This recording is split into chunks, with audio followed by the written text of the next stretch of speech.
Ngayong araw mga kuys, hindi mo na tayo makakapagluto ngayon dahil nasa galaan tayo. Kakain muna tayo ng sobrang basic at sobrang dali na kung ano-anong mga silog. Tingnan nyo naman mga kuys, so itsura pa lang, quality na. Tapos sasamahan pa natin yan ng malamig na soft drinks ay talaga naman. At saan natin matatagpuan to? Dito sa countryside, dito sa Dasmariñas, Cavite mga kuys.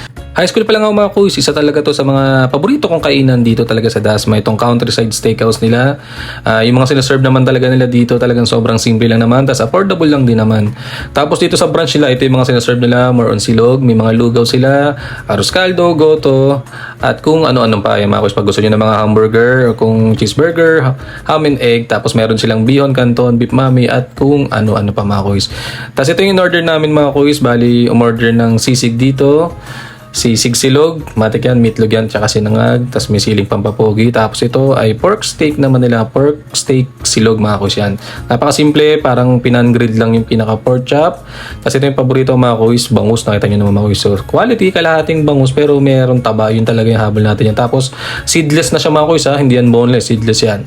Tapos ito yung itsura nila mga kuys ha. Sa unang pagtingin mo pa lang, makikita mo na agad yung pinaka-kusina nila. So makikita mong malinis yung kanilang sineserve na yan, naka-hairnet sila ate. Tapos ito mga kuys, yan si kuya, tinitindahan tayo ng ipit eh. Wala na nga tayong buhok mga kuys, mag-iipit pa tayo, aray ko, di ba?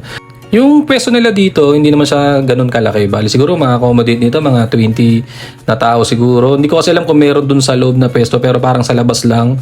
Tapos yan mga kuys, makikita mo siya, along highway siya, tapat siya ng EYAC na eskwelahan mga kuys. Tapos yung papunta dito sa kanan, yung papuntang Lasal Hospital, yung sa kaliwa naman, yung papunta ng Kadiwa Market mga kuys yan. Tapos mga kuys, kung pupunta ka dito na nakasasakyan ka or nakamotor ka, hindi ko alam kung pwede. Kung pwede magpark sa labas, baka matuo kayo. So para sa akin, maghanap kayo ng parking, tapos maglakad na lang kayo para safe naman. Para habang kumakain kayo, wala kang iniisip mga kuys, baka mamaya naka-bracelet na kulay dilaw na yung gulong mo. Di, paano yan mga kuys? Di pumunta ka dyan para kumain, tapos hindi mo maiwin sa sakyan mo, di ba?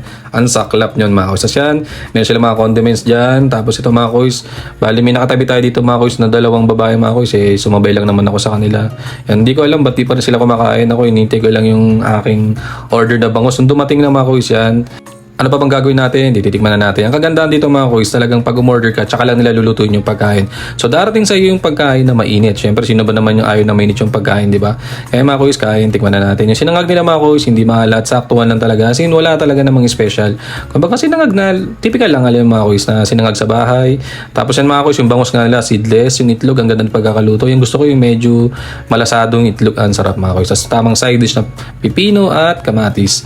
Kasi hindi na ako nagsasawad mga kuys kasi malasa na yung bangus nila. Usually pag ganito masarap to, suka, bawang, di ba? Pero para sa akin hindi na kailangan. Ang gusto ko sa pagkakaluto nila mga kuys, malutong yung balat. Kasi yung iba kasi di ba hindi na kinakain yung balat ng bangus. Ako ang sarap niya pag napalutong. Tapos syempre less abala na rin dahil seedless nga yung bangus nila, so wala tayong problema. Tapos ito mga kuys, ko na taste mga kuys eh. Doon sa katabi kong dalawang babae mga kuys, parang sarap ng kinakain nila. Kaya nanghingi ako, tinikman ko yung pork steak na in-order niya. Sabi ko parang sarap din nun ah. Parang pinirilo lang man, parang pan grilled mga kuys. Tapos ang lambot ng taba nung pork steak ng in-order nung katabi kong babae.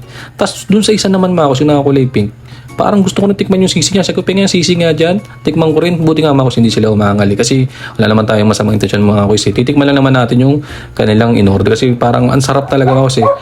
Tapos yun mga kuys, yung ibang branch ng countryside ay meron sila sa Dasma, meron din sila sa Imus, Silang at Tansa. Yung sa Tansa delivery, okay sila mga kuys, palag sila doon. Tapos ito mga kuys, tapos tayo, inom tayo ng wala silang Coke Zero dito mga kuys eh, pero pwede na rin ito paminsan-minsan. Kasi talagang pag masarap ang pagkain, anong masarap? Syempre dapat may soft drinks para naman pampadigay.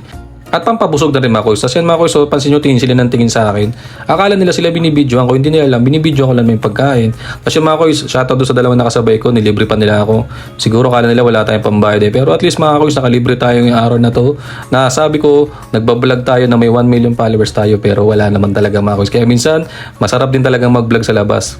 Sabi nila, shoutout ko na lang daw sila. Shoutout Nanay Jacqueline and Nanay Shane, shoutout sa inyo. Sa susunod, libre nyo ulit ako. And mga kuys, nakaluto tayo ng sobrang basic at sobrang dali na hindi pala tayo nagluto mga kuys. Kumain pala tayo sa countryside steakhouse mga kuys pagka napadaan sa Dasma or kung saan may branch sila, kain din kayo. Salamat mga kuys.